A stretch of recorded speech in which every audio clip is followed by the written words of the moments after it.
নমস্কার বন্ধুরা, নবরত্ন হেসেলে আপনাদের সবাইকে স্বাগত। আজকে আমি আপনাদের সঙ্গে আবার দুটি রেসিপি নিয়ে হাজির হয়েছি। আজকের আমি আপনাদের সঙ্গে ডিমের তরকারি ও লাউ ডাঁটা দিয়ে ডাল এই দুটি রেসিপি শেয়ার করব। তো চলুন এটি কীভাবে বানাতে হয় দেখে নেওয়া যাক।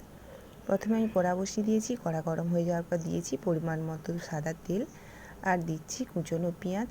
পেঁয়াজটা একটু নেড়ে চেড়ে নেওয়ার পর মধ্যে দিয়ে দিচ্ছি রসুন কুচি, কাঁচা লঙ্কা কুচি দিয়ে ভালো করে ভেজে নিতে হবে। তারপর এর মধ্যে দিচ্ছি আগে থেকে গ্রেট করে রাখা একটি টমেটোটা দিয়ে ভালোভাবে কষিয়ে নেওয়ার পর 1.5 চামচের মতো আদা ধনে বাটা, স্বাদ মতো লবণ, পরিমাণ মতো হলুদ আর দিচ্ছি 1 চামচের মতো জিরে গুঁড়ো আর 1 চামচ কাশ্মীরি লাল মির্চ পাউডার, অল্প একটু জল দিয়ে প্রথমে মশলাটা খুব ভালোভাবে কষিয়ে নিতে হবে। অল্প অল্প করে জল দিয়ে মশলাটা ভালোভাবে কষিয়ে নেওয়ার পর এর মধ্যে দিয়ে দিচ্ছি কসৌরি মেথিটা দিয়ে আবারও একটু ভালো করে মিশিয়ে দিয়ে দিচ্ছি পরিমাণ মতো জলটা দেওয়ার পর ঢাকা লাগিয়ে রেখে দেবো 2 মিনিটের জন্য। গ্রেভিটা ফুটে যাওয়ার পর এর মধ্যে আমি দিয়ে দেবো ডিম। এখানে কোনো ভাজা ডিম বা সেদ্ধ দেবো না, এখানে আমি কাঁচা ডিম দিয়েই তরকারিটা বানাবো।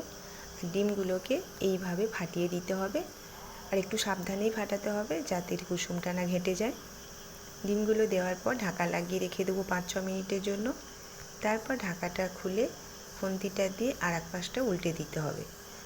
যেহেতু ডিমের কুসুমটা একটু নরম আছে, একটু সাবধানেই উল্টাতে হবে। সমস্ত ডিমগুলো এইভাবে উল্টে দেওয়ার পর আবারও 2-3 মিনিট ভালোভাবে ফুটিয়ে নিতে হবে। তারপর এর মধ্যে দিয়ে দিচ্ছি গরম মশলা গুঁড়োটা দিয়ে ভালো করে মিশিয়ে আমি তরকারিটা নামিয়ে নেব। তৈরি হয়ে গেছে ডিমের তরকারি।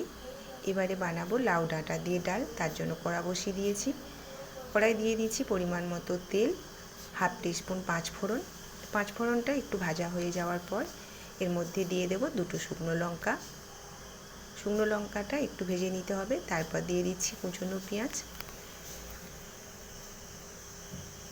পেঁয়াজটা দেওয়ার পরে আবারও 2 মিনিটের মতো নাড়াচাড়া করে পেঁয়াজটা ভেজে নেব। তারপরে দিচ্ছি একটা তেজপাতা।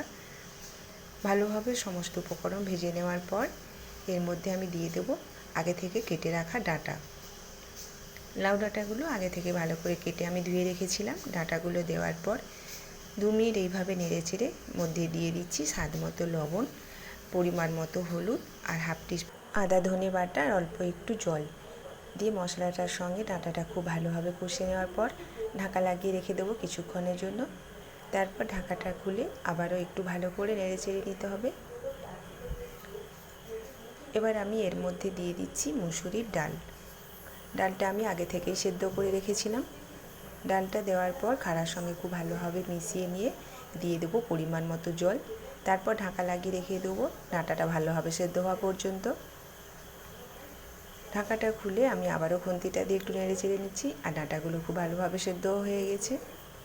এবার আমি এর মধ্যে দিয়ে দিচ্ছি 1/2 টিস্পুন চিনিটা দিয়ে ভালো করে মিশিয়ে আমি একটা বাটির মধ্যে নামিয়ে নেওয়ার পর কড়াটা ধুয়ে আবারও ওই কড়ায় দিয়ে দিচ্ছি 1 চামচের মতো সর্ষের তেল, 2 শুকনো লঙ্কাটা একটু ভেজে নেওয়ার পর এর মধ্যে দিয়ে দিচ্ছি আগে থেকে কুচিয়ে রাখা রসুন।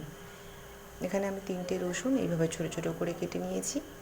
এবারে দিচ্ছি 1/2 টিস্পুন জিরে আর দিচ্ছি 7-8টা কারি পাতা। দেওয়ার পরে খুব ভালোভাবে ভেজে নিতে হবে। মশলাটা ভালো করে ভেজে নেওয়ার পর যে ডালটা আমি আগে থেকে বানিয়ে রেখেছিলাম সেই ডালের মধ্যে এই মশলাটা দিয়ে দেব। তৈরি হয়ে গেছে লাউ ডাঁটা দিয়ে ডাল। আপনারা এই রেসিপি দুটি অবশ্যই একবার ট্রাই করবেন। দেখতেই পেলেন কত সহজেই রেসিপি দুটি বানানো যায়। আর যদি ভালো লেগে থাকে তাহলে লাইক, কমেন্ট ও শেয়ার করবেন। আরও নতুন নতুন রেসিপি পেতে চ্যানেলটিকে প্লিজ সাবস্ক্রাইব করবেন। ধন্যবাদ।